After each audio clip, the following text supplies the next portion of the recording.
Hello everyone, आज है 12 जुलाई और द इंडियन एक्सप्रेस की आज की जो हमारी इम्पोर्टेंट न्यूज़ रहने वाली हैं वो है एक्स्ट्रा मिसाइल परीक्षण, अफ्रीका प्रवासी प्रतिबंध, दुर्लभ पृथ्वी चुंबक प्रस्तावित।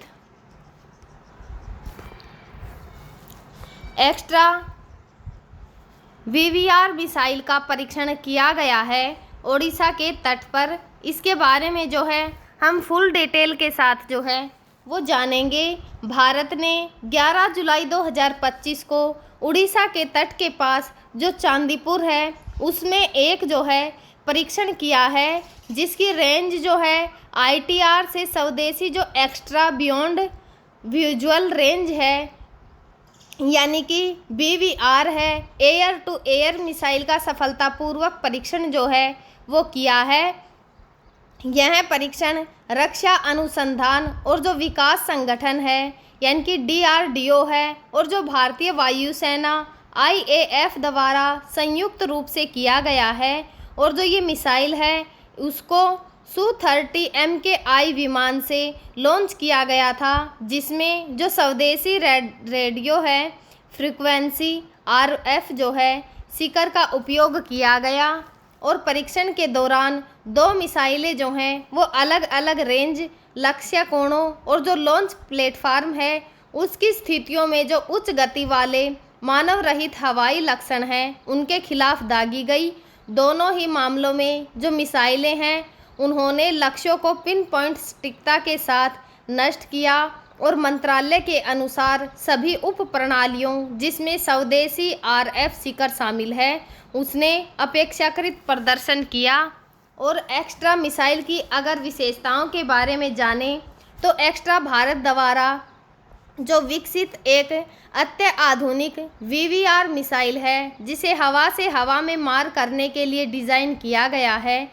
यह मिसाइल भारतीय वायुसेना की जो लड़ाकू क्षमता है उसको और भी अधिक बढ़ाने के लिए जो है बनाई गई है। इसकी अगर तकनीकी विवरण जो है उसे देखें तो आयाम और जो वजन है उसकी लंबाई लगभग जो है वो 3.8 मीटर है। और अगर व्यास देखें तो 178 मिलीमीटर है। वजन 154 किलोग्राम है। हल्का डिजाइन विभिन्न जो लड़ाकू विमान हैं उनके लिए बहुत ही ज़रूरी होता है। और वॉरहेड जाने तो 15 किलोग्राम और उच्च विस्फोटक जो है यानी कि प्रीफैगमेट और जो प्रोसीमेट फ्यूज़ है उसके द्वारा जो है यह सक्रिय है। और अगर इसकी रेंज और गति के बारे में जानें तो इसकी जो रेंज है वह 100 से 110 किलोमीटर यानी कि लॉन्च ऊंचाई और जो गति है उस पर निर्भर करता है कि इसकी रेंज जो है वो क्या होगी। कुछ परिस्थितियों में 120 किलोमीटर तक की रेंज हो सकती है और कुछ में जो है इसकी गति 4.5 जो है लगभग 5500 किलोमीटर पर घंटा हो सकती है, जो कि इसे अत्यंत तेज और जो चपल बनाता है। अगर इसकी लॉन्च की ऊंचाई समुद्र तल से 20 किलोमीटर तक जो है होगी तो लगभग यह 65,000 फीट होगी। और मार्गदर्शन प्रणाली के बारे में जानें तो जो मिस कोर्स गाइड्स हैं उसमें इंश्योरेंस जो नेविगेशन सिस्टम है यानी कि जो आईएनएस डाटा है उसकी लिंक के साथ जो मिसाइल है उसको लॉन्च करने के बाद जो उसके लक्ष्य की स्थिति होगी उसे अपडेट करने में सक्षम बनाता है। और जो टर्मिनल गाइड्स हैं वह यानी कि जो स्वदेशी एक्टिव रडार होमिंग है यानी कि जो सीकर है उसको केयू बैंड जो रेडियो फ्रीक्वेंसी है उस पर काम करता है। यह सीकर उच्च सटीकता और जो जटिल इलेक्ट्रॉनिक्स काउंट मेजर है यानी कि ECCM जो इलेक्ट्रॉनिक काउंटर मेजरमेंट है। मिसाइल में उन्नत इलेक्ट्रॉनिक काउंटर मैनेजमेंट क्षमता है जो कि इसे शत्रु के जो जैमिंग प्रयास हैं उसके खिलाफ प्रभावी बनाती है। और जो ECM है वह वातावरण में लक्ष्य को ट्रैक करने में सक्षम है। अगर प्रमोदन इंजन के बारे में जानें तो यह सॉलिड फ्यूल जो रॉकेट मोटर है और जो उच्च थ्रस्ट और जो लंबी रेंज है उसको देता है। धुआं रहित डिज़ाइन है यानी कि मिसाइल का जो है रॉकेट जो है वह धुआं रहित है, जिससे लॉन्च के बाद इसका पता लगाना जो है वो मुश्किल है। और अगर इसकी लक्ष्य क्षमता के बारे में जानें तो यह मल्टी टारगेट जो एंगेजमेंट है उनके एक साथ कई लक्ष्यों को जो है वो ट्रैक कर और नष्ट करने की क्षमता रखता है।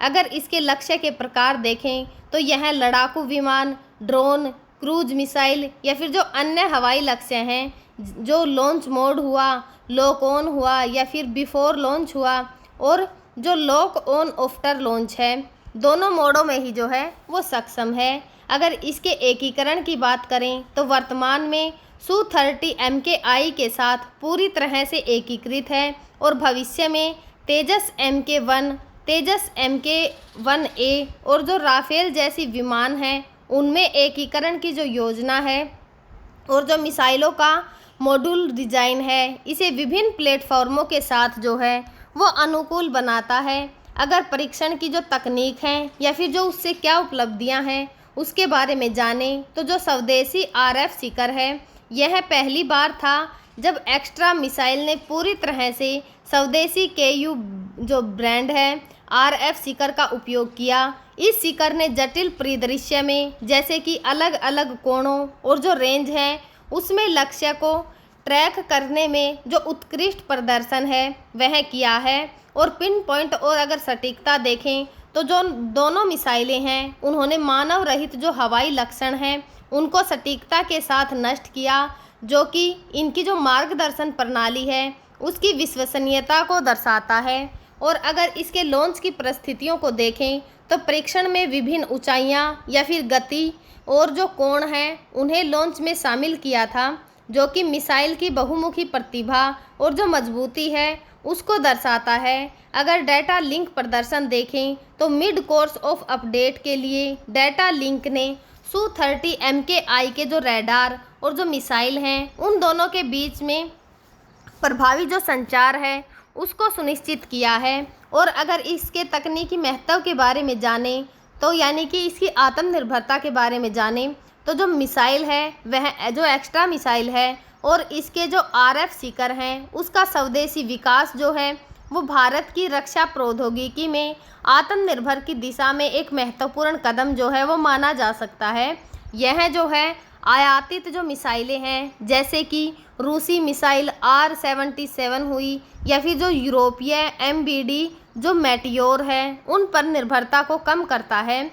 लागत और प्रभावी देखें कि इसकी लागत क्या है और यह कितनी प्रभावी है। तो जो एक्स्ट्रा है इसकी लागत विदेशी जो समकक्ष मिसाइलें हैं उनकी तुलना में काफ़ी कम है, जिससे यह भारतीय वायुसेना के लिए एक किफ़ायती विकल्प जो है वो हो सकता है। अगर इसका निर्यात की संभावनाओं को देखें तो अपने उच्च प्रदर्शन और कम लागत के कारण जो एक्स्ट्रा है उसको वैश्विक बाजार में निर्यात करने की जो क्षमता है, जिससे कि भारत की रक्षा निर्यात रणनीति को बढ़ावा मिलेगा। अगर रणनीतिक प्रभाव देखें तो यह मिसाइल जो भारतीय वायुसेना है उसको क्षेत्रीय हवाई युद्ध में बढ़त प्रदान करती है, विशेष रूप से उच्च गति और जो लंबी रेंज है उसके कारण। भविष्य की अगर योजनाएं देखें तो जो उन्नत संस्करण है यानी कि एक्स्ट्रा MK2 और MK3 जो है उस पर काम चल रहा है, जिनकी रेंज जो है 150 किलोमीटर और 200 किलोमीटर तक हो सकती है।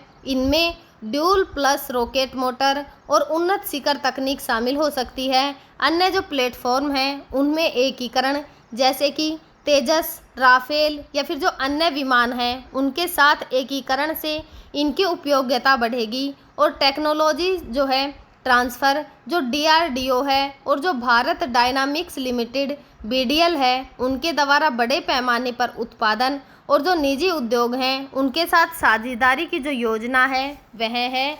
और तुलनात्मक अगर विश्लेषण देखें तो जो एक्स्ट्रा है उसकी तुलना वैश्विक जो VVR मिसाइल जैसे कि रूस की R-77 हुई या फिर अमेरिका की AIM-120 AMRAAM और जो यूरोप की MBDA है यानी कि मेटियोर से की जा सकती है। हालांकि जो मेटियोर की रेंज है वह 200 प्लस किलोमीटर है और रेम जेट प्रमोदन देखें तो कुछ मामलों में बेहतर बनाते हैं। एक्स्ट्रा की लागत जो है वो कम है, यह हल्का वजन है और ECCM की क्षमताएं जो हैं इसे एक मजबूत प्रतिस्पर्धी बनाती हैं। हमारी जो दूसरी न्यूज़ आज की रहने वाली है वो है दुर्लभ पृथ्वी चुंबक उत्पादन के लिए प्रोत्साहन योजना प्रस्तावित, कुमारस्वामी के द्वारा जो है ये न्यूज़ बताई गई है। और जो भारत में दुर्लभ पृथ्वी खनिज हैं जैसे जो कि रेयर अर्थ एलिमेंट हैं उनका उत्पादन और जो प्रोत्साहन है योजना 1 जैसे कि प्रस्तावित प्रोत्साहन योजना, उसमें 1345 करोड़ रुपए विवरण जो है वो केंद्रीय भारी जो उद्योग मंत्री हैं HD कुमारस्वामी ने 11 जुलाई 2025 को घोषणा की कि सरकार जो दुर्लभ पृथ्वी चुंबक है यानी कि जो रेयर अर्थ मैग्नेट हैं उनके लिए उत्पादन को बढ़ावा देने के लिए 1345 करोड़ रुपए की जो प्रोत्साहन योजना है उसे शुरू करने की योजना बना रही है।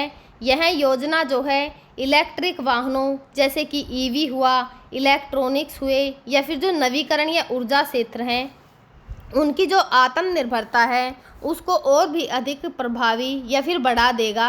अगर इसके उद्देश्य देखें तो जो दुर्लभ पृथ्वी ऑक्साइड के चुंबक तक की जो पूरी मूल्य श्रृंखला है यानी कि जो एंड टू एंड प्रोसेसिंग है उसको प्रोत्साहित करना है।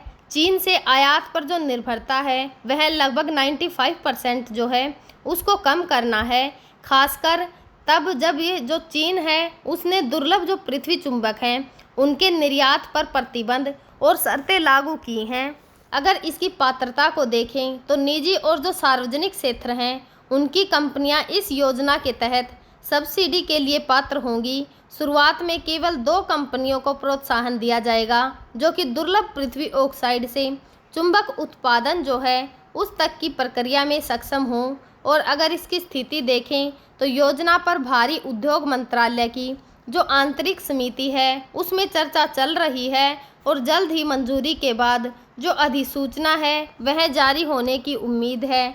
जो राष्ट्रीय महत्वपूर्ण खनिज मिशन है वह लॉन्च 2025 में शुरू किया गया और यह मिशन जो है वो महत्वपूर्ण खनिज हुए जैसे कि दुर्लभ पृथ्वी तत्व, लिथियम, टाइटेनियम, इनकी जो आत्मनिर्भरता है उसको बढ़ाने पर केंद्रित है। और अगर इसके उद्देश्यों को देखें तो घरेलू आपूर्ति को बढ़ाना जैसे कि 1200 जो अन्वेषण परियोजनाएं हैं और 100 प्लस जो खनिज ब्लॉकों की नीलामी शुरू हो जाएगी।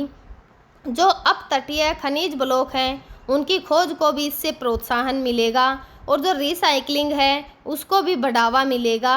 खनिजों की जो रिसाइकलिंग है क्लस्टर स्थापित करने और जो रिसाइकलिंग सलाहकार समूह हैं उसको भी बनाने की योजनाएं चल रही हैं। विदेशी संपत्ति अधिग्रहण, भारतीय भूवैज्ञानिक जो हैं वे सर्वेक्षण के माध्यम से विदेशों की जो खनिज संपत्तियां हैं उनकी खोज और जो सार्वजनिक निजी भागीदारी है उसको प्रोत्साहन दे रहे हैं। अगर रणनीतिक साझेदारी देखें तो संसाधन संपन्न जो देश हैं उनके साथ द्विपक्षीय समझौते और आयात शुल्क में छूट, प्रसंस्करण पार्क जैसे कि सरकार महत्वपूर्ण खनिज प्रसंस्करण पार्क स्थापित करेगी और जो मौजूदा औद्योगिक पार्क हैं उनका भी उपयोग करेगी। भारत में दुर्लभ पृथ्वी जो खनिज हैं उनकी उपलब्धता या फिर भंडार देखें तो भारत में जो दुर्बल पृथ्वी खनिज मुख्य रूप से मोनाजाइट रेत में पाए जाते हैं जो कि तमिलनाडु हुआ, केरल हुआ या फिर जो आंध्र प्रदेश और उड़ीसा है उनके तटीय क्षेत्रों पर प्रचुर मात्रा में हैं। और मौजूदा जो सुविधाएं हैं यानी कि जो ओडिशा का छतरपुर है उसमें इंडियन रेयर अर्थ लिमिटेड यानी कि IREL के द्वारा एक दुर्लभ पृथ्वी निष्कर्षण संयंत्र और केरल के जो अलवा है उसमें एक दुर्लभ पृथ्वी शोधन इकाई और उत्पादन क्षमता देखें तो IREL ने जो है 6 लाख टन प्रति वर्ग की जो प्रसंस्करण क्षमता है उसके साथ में इल्मेनाइट, रूटाइल और जो जिरकोन है, सिलीमेनाइट और जो गार्नेट है जैसे खनिजों का उत्पादन जो है करता है। और अगर इसकी चुनौतियों को देखें तो जो उन्नत REE पृथक्करण है, जो प्रौद्योगिकों का अभाव है और जो पर्यावरणीय प्रभाव है जैसे कि खनन और शोधन से जो पारिस्थितिक तंत्र है उसको नुकसान, कम निजी निवेश जैसे कि जो नियामक और जो वित्तीय बाधाएं हैं, और रिसाइकलिंग की जो कमी है, वो भारत में रिसाइकलिंग जो है वो पारिस्थितिक तंत्र जो अभी भी जो है वो प्रारंभिक अवस्था में ही है। महत्व और अगर उपयोग को देखें तो इलेक्ट्रिक वाहन यानी कि ईवी हुआ, नियोडियम आधारित चुंबक ईवी मोटर्स के लिए जो है वो आवश्यक है। और नवीकरणीय ऊर्जा को देखें तो जो पवन टरबाइन है उनमें दुर्लभ पृथ्वी तत्वों की आवश्यकता होती है, जो कि भारत के 2030 तक 500 गीगावाट जो है गैर जीवाश्म ऊर्जा लक्ष्य के लिए महत्वपूर्ण है। और रक्षा और अगर इलेक्ट्रॉनिक्स देखें तो जो मिसाइल सिस्टम है, रडार है या फिर जो सेमीकंडक्टर हैं और दूर संचार उपकरणों में इसका उपयोग किया जाता है।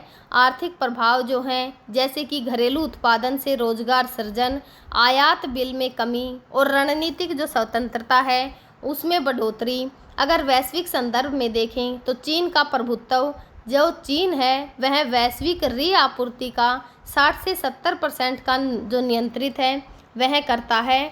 और अगर हाल ही का जो निर्यात प्रतिबंध है उसने भारत जैसे देशों के लिए जो घरेलू उत्पादन है उसको और भी महत्वपूर्ण बना दिया है। अगर वैकल्पिक स्रोतों को देखें तो भारत और जो विदेशी खनिज संपत्तियां हैं उनके अधिग्रहण और रिसाइकलिंग पर ध्यान दे रहा है, ताकि जो आपूर्ति श्रृंखला है उसकी कमजोरियों को कम किया जा सके। चुनौतियां और अगर अवसर देखें तो चुनौतियां देखते हैं कि जो तकनीकी कमी है उसने भारत में जो प्रसंस्करण है उसके लिए उन्नत तकनीक का अभाव है। और पर्यावरणीय चिंताएं देखें जैसे कि खनन और जो शोधन है उससे स्थानीय जो पारिस्थितिक तंत्र है उसको भी नुकसान होता है। वित्तीय बाधाएं जैसे कि जो निजी निवेश है उसको आकर्षित करने के लिए नियामक सुधारों की आवश्यकता। और जो अवसर देखें तो आत्मनिर्भरता में भारत जो स्वदेशी उत्पादन से ईवी, नवीकरणीय ऊर्जा और जो रक्षा क्षेत्र हैं उनमें प्रगति। अगर नौकरियां जो हैं जैसे कि खनन, प्रसंस्करण और जो रिसाइकलिंग है इससे रोजगार भी सृजन होंगे। और अगर रणनीतिक महत्व देखें तो जो राष्ट्रीय सुरक्षा और जो डिजिटल अर्थव्यवस्था है इसके लिए यह बहुत ही ज़रूरी होगा।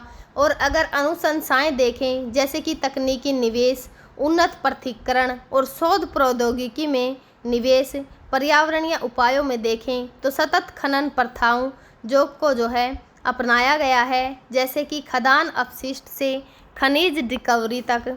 जो नीतिगत सुधार देखें तो जो निजी भागीदारी है उसको प्रोत्साहित करने के लिए जो FCFS है यानी कि फर्स्ट कम फर्स्ट जो सर्वे है उस मॉडल के बजाय जो अन्वेषण निवेश है उसको प्रोत्साहन मॉडल अपनाना।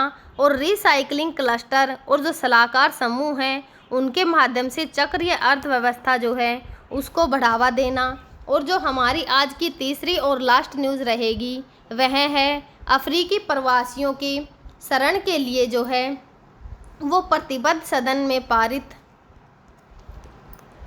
ग्रीस की जो संसद है वहाँ पर जो जो अफ्रीकी प्रवासी हैं उनके शरण आवेदक जो हैं उन पर रोक लगाने का प्रस्ताव 10 जुलाई 2025 को पेश किया गया था, लेकिन जो संयुक्त राष्ट्र शरणार्थी एजेंसी है उन्होंने इस फैसले पर चिंता जताई क्योंकि यह जो है वो अंतर्राष्ट्रीय कानून का उल्लंघन कर सकता है और ग्रीस की जो शरणार्थी सुरक्षा है उसकी लंबी परंपरा को भी प्रभावित कर सकता है।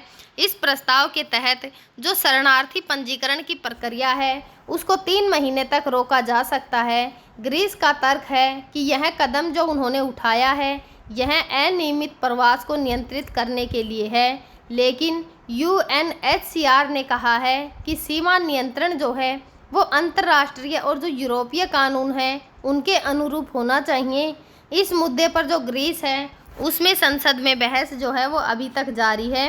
अंतर्राष्ट्रीय कानून का उल्लंघन जो UNHCR है उसने चेतावनी दी है कि यह निलंबन जो है अंतर्राष्ट्रीय और जो यूरोपीय कानून है उनका उल्लंघन करता है। विशेष रूप से जो शरण मांगने के मूलभूत जो मानव अधिकार हैं उनको 1951 के जो शरणार्थी सम्मेलन हैं और जो यूरोपीय संघ के कानून हैं उनमें निहित किया गया है। यह अधिकार सभी व्यक्तियों को लागू होता है, चाहे वे किसी भी तरह जो है या कहीं से भी या फिर किसी भी देश में प्रवेश करें। नॉन जो रिफुलिंगमेंट है उसका जोखिम भी है, जैसे कि प्रस्तावित कानून जो शरणार्थी हैं उनको बिना उनकी शरण याचिका के जांच के वापस लौटाने की अनुमति देता है, जिससे जो रिफ्यूलमेंट है उसका खतरा बढ़ जाता है। रिफ्यूलमेंट का अर्थ है व्यक्तियों को उन देशों में जबरन वापस भेजना जहां उनकी जान या फिर जो स्वतंत्रता है उसको खतरा हो सकता है। जो UNHCR है उसने इसे अंतर्राष्ट्रीय कानून का स्पष्ट उल्लंघन जो है वो बताया है। ग्रीस की शरण परंपरा को खतरा, जो UNHCR है उसने उल्लेख किया है कि ग्रीस का जो युद्ध है और जो उत्पीड़न से भागने वालों को शरण देने का लंबा इतिहास रहा है, यह निलंबन इस परंपरा को कमज़ोर करता है और शरणार्थी जो संरक्षण है उसके प्रति ग्रीस की प्रतिबद्धता पर भी सवाल उठाता है।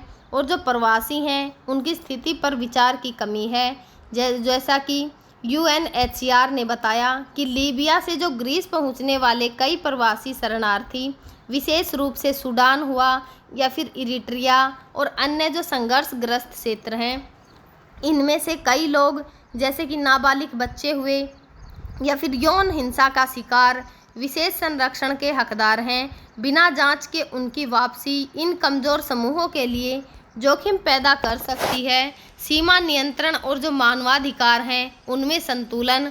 UNHCR ने स्वीकार किया है कि ग्रीस को अपनी सीमाओं को प्रतिबंधित करने और जो अनियमित प्रवास है उसको नियंत्रित करने का अधिकार है। हालांकि उसने जोर दिया है कि जो उपाय हैं जैसे कि अंतर्राष्ट्रीय या फिर जो यूरोपीय कानून हैं उनके अनुरूप होने चाहिए और जो शरण प्रक्रिया है उस तक पहुंच सुनिश्चित की जानी चाहिए, भले ही प्रवास का दबाव हो या ना हो।